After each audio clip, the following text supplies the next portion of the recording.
My eldest son is currently in third grade. He knows how to read and is currently learning how to play the viola. He had Spanish lessons as early as his daycare. His science knowledge is, however, rudimentary at best.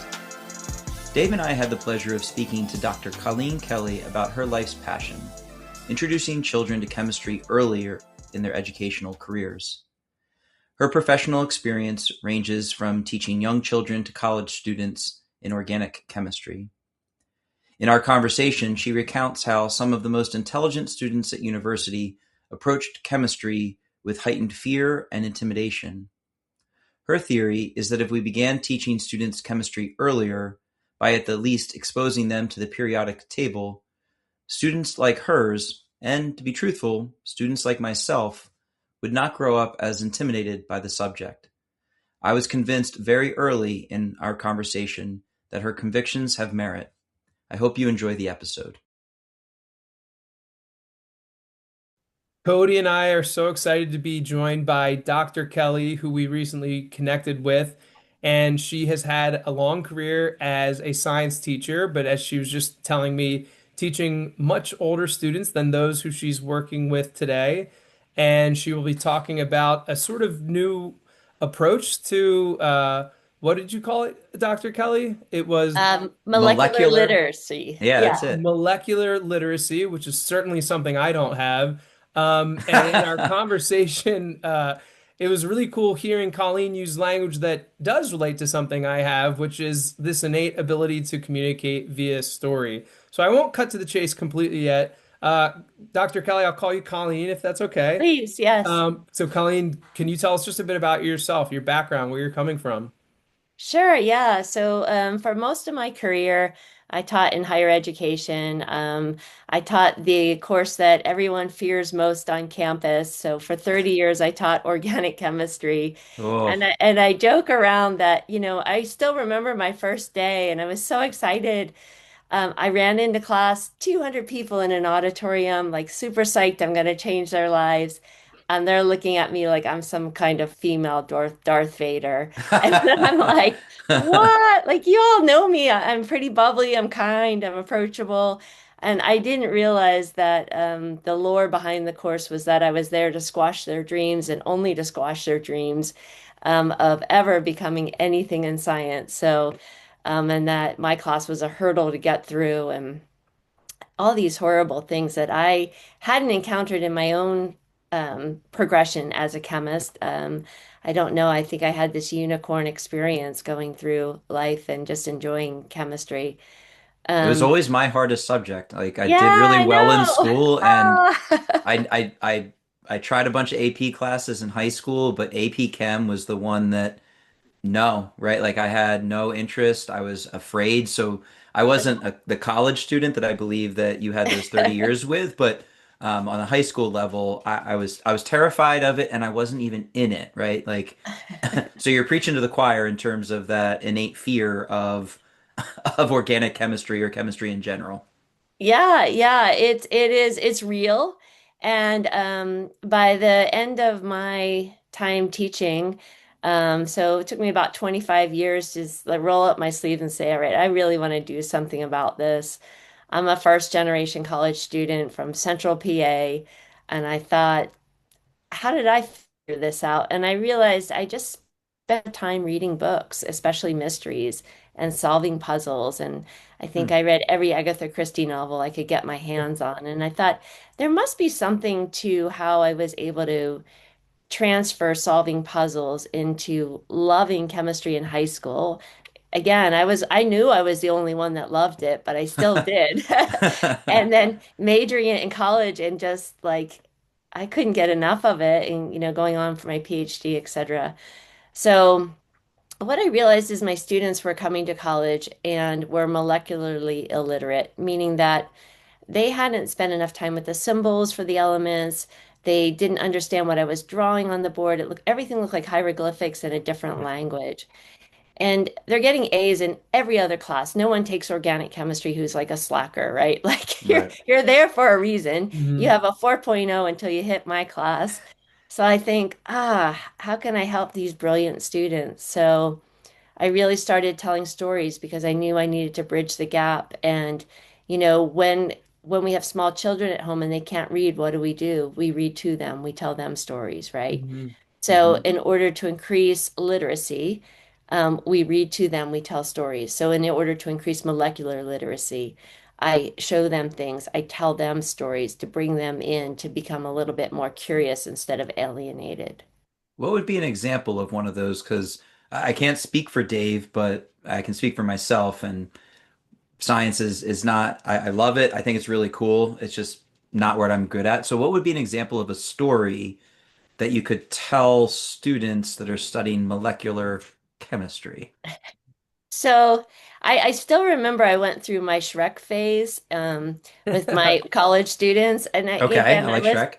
yeah, and I was a mom, so we had Shrek going on at home. So, and I remember the scene where Gingy had his leg chopped off, and you know he was terrified. So I showed him that scene, and I said, "Here are the molecules you have. How would you use them to reattach Gingy's leg?" Right? And so I frame it in this very light arena, right? We're talking about Gingy. We're trying to get him back on his feet so he doesn't have to use his candy cane crutch to get back in the game again. So they're laughing, right? When they're laughing and looking at that, then all of a sudden, what happens to your whole biology when you start laughing, right? Everything just kind of. So in that story, they took their molecules, they understood they were trying to make it adhesive, right? So something sticky. So they made something sticky and went on. But every time you surprise them with something pop culture or maybe childlike, everybody in the room opens up instead of freezes. I feel like you're hitting on some good things, and obviously, like building that rapport and a connection matters. But the sort of bridge building, or like the almost like neural pathways that you're making by connecting to something else, I think is obviously important. I'm really curious about how you've b began to bridge the gap with 4-year-olds. You were mentioning before that now in your role, you were teaching. What is the situation? It's 4 to 10-year-olds, I have 4 to 10 year olds right now. Yep, every day. Yeah. and I Yeah. mean four. That's preschool, correct? Yeah, preschool. Yeah. So, for example, in first grade, we have a periodic table fashion show. And so we have a red carpet. My son's a fashion designer, so I've been to Very so cool. many fashion shows. Um, but I borrow his red carpet and we roll that out and they get to dress as an element. And so it's just their recognition that, you know, today I'm showing up as polonium Hmm. and I have characters to go with them. So Poppy is the name of the character. So one of my students could be Poppy, and they've got Poppy on the front. They've got a little Arizona license plate on their rear that says, you know, polonium across it and the element symbol and number, like a little That's really baseball cute. jersey. And so, and I do that for every time I can get something like cute, fun, you know, they come out to Madonna's Vogue and do a little, you know, they do strike their pose in their element costume. But then what happens? Then they go home, they talk about polonium. They ask their parents about it. Their parents might not know about it. So then they ask me about it, right? So I'm trying to generate conversations about something their child's curious about, you know. So if you're, you know, Foz the phosphorus fox, like that, you know, that kid was just so psyched to be because he has like fire coming out of the Yeah. bottom of his shoes. And so every time I have an opportunity to bring in like cute, fun characters that I've developed with elements, with chemistry, with science, I do. So can we take one of those, whether it's like for phosphorus or I don't, I'm like one of those parents. What was the first thing that I don't know? Polonium, yeah. Polonium. Tell me, what is I'm polonium? assuming that's a Disney character, and not a real thing. Yeah, what is polonium? By the way, I want to add to here too. The sentiments Cody said about chemistry. It's the only class in high school I got a D in. So you're speaking to an amazing audience for this, or maybe a horrible audience for this because No, it's the Yeah, best. yeah. but you know what? I do like this. My adult brain is different than my kid brain. My adult brain loves challenges. My kid brain didn't as much. And I think that like there's a neat connection where you're saying about loving to read. There's something sustained and that takes time with that. And you know, we grow when we stretch ourselves. So I think it's cool that you're trying to get people to like just love the pursuit of learning and introducing these ideas earlier. So going back to polonium, I guess I want to hear like what is that and an example of okay, if we're doing a fashion show, what are some of the types of things that kids could do that then is that intro connection to it? And I guess I'm already, well, I'll let you talk. No, no, it's great. So, my I have a comic book series called the MC Detective series. Again, my love of mysteries, so it's, the case of the Deadly Dials or the case of the pillaging pirates. So I have a set of characters in there, and MC stands for Marie Curie, and she's Mm, this mysterious 1930s radio in the background that only Granny Eve can hear, so their granny hears it. And her two grandchildren are Poppy, polonium, and Ray, radium. And those are the two elements that Marie Curie discovered. They're radioactive. So we've got this little radioactive green family, but it's not presented like that. They're in this old-timey like cottage. I'm really retro and everything. So then they travel back to the 1920s to try to save the radium girls from poisoning by radium. They were painting the dials and that. So I just kind of take my characters from different times in history and just if you maybe your kids aren't old enough yet, but if you've read the Jack and Annie series, Magic Tree House, there's a lot of that too. So there's Yeah. a continuum of characters along the way, but it's always Poppy, Polonium, Ray, Radium, they're twins. And then their excuse me, their Granny Eve that sends them off into missions that MC whispers to her from her radio. Very cool. So as I'm, oh sorry, I was just saying yeah, so if a student is doing the fashion show and yeah. they're polonium, what might they kind of do there to connect the dots during that lesson? Yeah, so they realize they're a green character and they ask me why they're green, glowing green. And then I say, well, you're radioactive.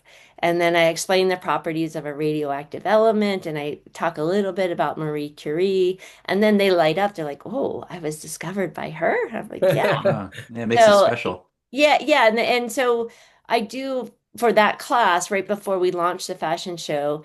Everybody comes front and they sit beside me, and I tell them their story of their element. Everybody else can hear, but then they walk. We have two stools, and they come up to the stool, and I say, "Hey, you're a phosphorus fox because you're in this molecule called ATP that gives you energy." And he's like, "I Mm. do," and I'm like, "Yeah." Right. And so Yeah. then, and then as the class goes through all of them, they're apt to cheer for each other, like, yeah, that's awesome. And they're like, who am I? So it's just, and that's the storytelling piece, right? They're not reading it, they're hearing it from me. And I'm looking them in the eye and telling them how remarkable they are because they're going to be this element for this show. What advice would you give to, because this is your current position is, essentially a elementary school position. Yep. So audience members out there that are brave, brave, brave elementary school teachers, um, who might not have, who probably don't have anywhere near your credentials, how could they, I mean, for you to tell that story, it's your life, right? But Right, for right, somebody who's an elementary school teacher, not because they were a chemist, right. how could they replicate or do that? What Yeah, advice that's would you give awesome. them? So I mean, I created again. I'm a first gen college student, so I don't have anyone at home that thinks I'm remotely normal. So Thanksgiving is like, who is she? We don't know. Yeah. So with that in mind, I wrote my comic books, but I also wrote, games, puzzles, activities, card games. And in there, there's a 108-page detailed lesson plan that's story based, right? So I have all these stories cataloged for teachers, and I would just beg them to give it a try. Sure. You're going to laugh at the stories. If you love The Princess Bride, the whole third file of the case of the pillaging pirates is a parody of The Princess Bride to include the six electron man, Hmm. who is Sir Carbon. So there's all the corny jokes, everything I can to bring people in, but teachers can definitely access that material. And then, of course, I have webinars and other things where I'm just trying to go on the road and help folks out. Like if they want to do it, let me know. I'll help you out. So tell me if this connection is relevant.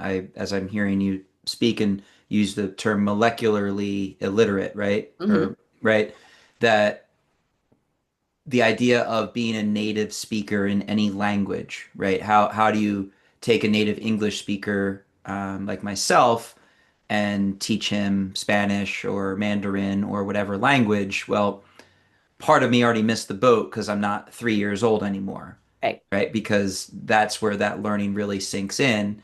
So when we look at current college students, right, who might be terrified to show up to an organic chemistry class, well, we're just going to have to deal with that as it comes. But what your push is to bring that early education of actual, my first grader and third grader, have a wonderful education, right? And I'll be honest, I have not analyzed their science that much, but it's like, this is the weather, this is the et cetera, but like not trying to steer away from those harder concepts. Is that sort of your thesis in that giving them that early education will enable them to be more confident AP high school students, college students, et cetera?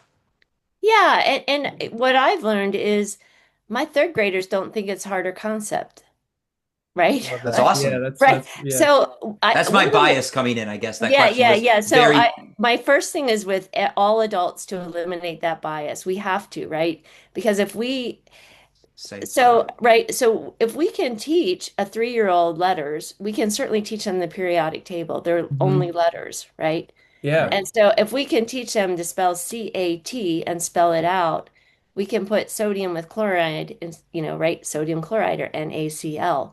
Um, so the methodology aligns completely with how reading is roughly taught. I mean, I'm not an expert by any means in reading. Right. But from what I can see is the same tools that we use for teaching reading, I've developed and mirrored them so Hmm. that if it's looked at as reading and putting things together, the quantitative aspect of chemistry, um, for most of it is number line math, right? You have to take copper that's +2 with oxygen that's -2, and it has to equal 0. So 0 is our Yeah. hero, is what Ray always says in my comic book. Mm. So we're looking at number line math, right? They have Yeah. number line math in elementary school because I see it. I see them Hmm. doing it. So I really think that we really have to rebrand this Yeah. as a literacy, you wouldn't blink an eye at your child learning Spanish in third grade. It's the same No. thing, right? It's Right. exactly the same thing. Or music. Yeah. Reading music is even more abstract than Yeah. chemistry. It's not even letters, right? They're Hmm. symbols. Right. So, and we start them in music at this age. I think it's just ridiculous that we delay learning, cram it in, expect a miracle of mastery after one Yeah. year in high school, and then Right. say, "Oh, here you go. We're gonna make you drink from a fire hose," and Hmm. you haven't even like begun to understand what's happening. And science is such a huge part of our culture that to hide it, Hmm. or hide the, again, bias here, air quote, hard parts of it, and they're hard because we hide them, They're hard right? because we hide them, yes. Right. They're hard because we hide them, that we're just kind of setting ourselves back, right? Like, us as a society, whereas that early exposure is going to demystify this for them Right. and make them more engaged, more energetic. And then, you have more scientists out there, and the world needs scientists, and the world needs people that think. This is just, I mean, it's music to my ears where it's like, I feel like a lot of the most incredible ideas are ultimately very, very simple, and, Hmm. and not simple in a pejorative way at all, No. but right, Yeah. just like literally, hey, why is Cody's first grader not coming home and talking about sodium chloride? Right. Right? Yep. He should be. Yeah. And so I guess for like our listeners out there, I'm a middle school English teacher. Other than as a parent and a community member, I don't really have much pull, right? But if you work in an elementary school or are connected in any way to, curriculum design and everything, that, maybe this is something where you take at least small steps before, kind of making it a bigger push, which is going to have, I imagine, making all the chemistry teachers in high school a lot happier, right? And a lot of college teachers. So I'm just loving your ideology and want to compliment you on this incredibly powerful idea. Thank you. Thank you. You're I welcome. I have a final like little analogy or question, and then maybe we can let Dr. Kelley share any takeaways. You made the learning a language analogy, both of you guys. So really, the periodic table, is that just the alphabet of chemistry? Yes. Yeah. So I Yeah. mean, Yeah. very cool. Dr. Kelley, what is like a final idea that you have that you think like any listener should have, whether it's a final strategy or a mindset shift? I would just say that chemistry is the shared story of everything. All three of us have 99.9% of us the same, right? And It's so wild. That's so wild. we Yeah. share so much that to not understand each other on a molecular level is silly, right? Globally, we can understand each other so much better because we share the same story, we share the same molecules, we share the same elements globally. You know, Mhm. everything about us as a human interacting in this planet is the same. There are some just cultural nuances, but that's not on a molecular level. So if we want Mhm. to really understand each other, I think it's important that we understand what we're made of.